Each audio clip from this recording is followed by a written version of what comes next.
In the quiet countryside just 17 kilometers south of Phnom Penh, Cambodia's capital city, lies a place that once echoed with unspeakable horror. Today it is known as the Chhoeung Ek Genocidal Center, a peaceful-looking site that masks the terror that unfolded there during one of the most brutal periods in human history.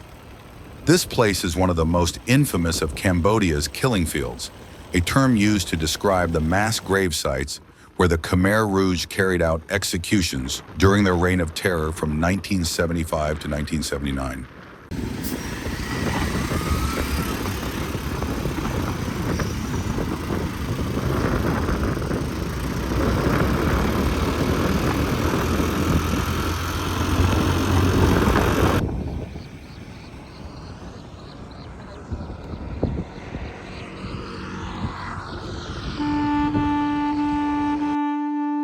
To understand Chhoeung Ek, we must go back to 1975, when the Khmer Rouge, led by Pol Pot, overthrew the Cambodian government and began a radical experiment to turn the country into a classless, agrarian utopia.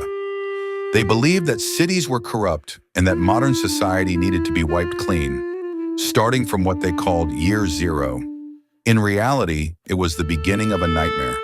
The regime emptied cities, forcing millions of people into the countryside to work as peasants in labor camps. Schools, religions, banks, and families were all dismantled. Anyone who opposed, or even seemed like they might oppose, the Khmer Rouge was arrested, tortured, and executed. Intellectuals, teachers, monks, civil servants, doctors, and even people who simply wore glasses were seen as enemies of the state. Today, I'm standing on ground where thousands of innocent lives were taken. This is Chhoeung Ek, one of Cambodia's killing fields. It looks peaceful now. Birds are singing, trees are gently swaying. But just over 40 years ago, this place was a site of unimaginable horror. Between 1975 and 1979, the Khmer Rouge regime, led by Pol Pot, turned Cambodia into a nightmare. Over 2 million people were killed, nearly a quarter of the country's population. Chhoeung Ek was one of many places where executions happened. People were brought here blindfolded, tied up, and murdered, not for crimes they committed, but because they were teachers, doctors, monks, or simply because they wore glasses. This tree, it was used to kill children, babies, held by their feet and smashed against the trunk. I can't even describe what it feels like to stand here, to imagine what their parents must have felt, knowing they couldn't protect them. During the Khmer Rouge regime, executioners would take babies and young children from their mothers and kill them by smashing them against this tree before throwing them into the mass graves nearby. The logic, as cruel as it sounds, was to prevent the children from growing up and seeking revenge.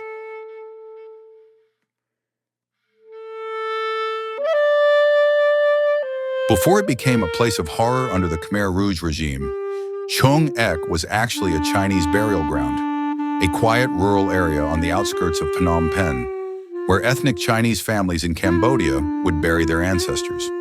The cemetery was used by Chinese Cambodian families, many of whom lived in Phnom Penh and nearby villages.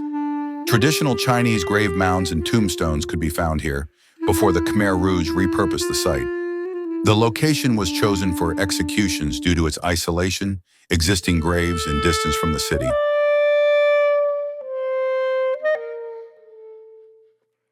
This mass grave is one of the most emotionally painful spots at Chhoeung Ek.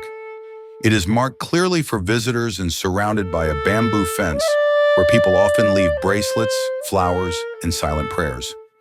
Over 100 victims were buried here, most of them women and children.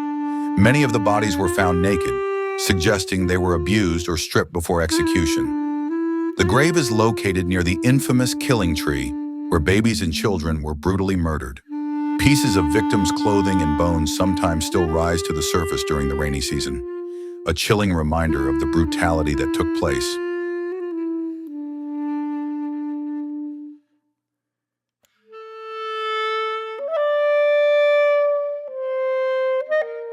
One story often shared is that of a young woman who survived because she was mistaken for a medic. She was forced to bury bodies at Chhoeung Ek. In secret, she kept a diary made from scraps of paper and charcoal.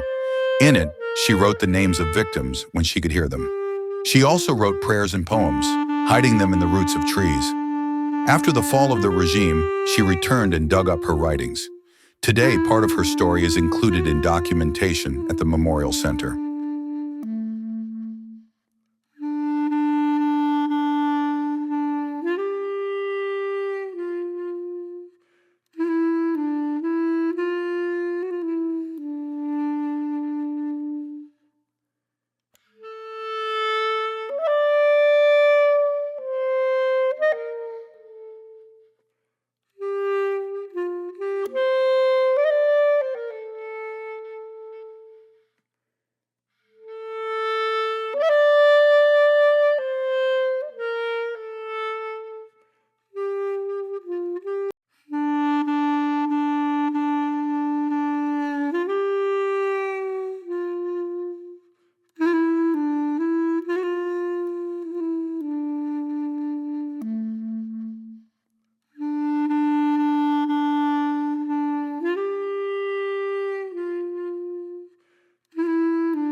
At Chhoeung Ek Genocidal Center, located just outside Phnom Penh, the skulls of over 8,000 victims of the Khmer Rouge regime are displayed in a Buddhist memorial stupa.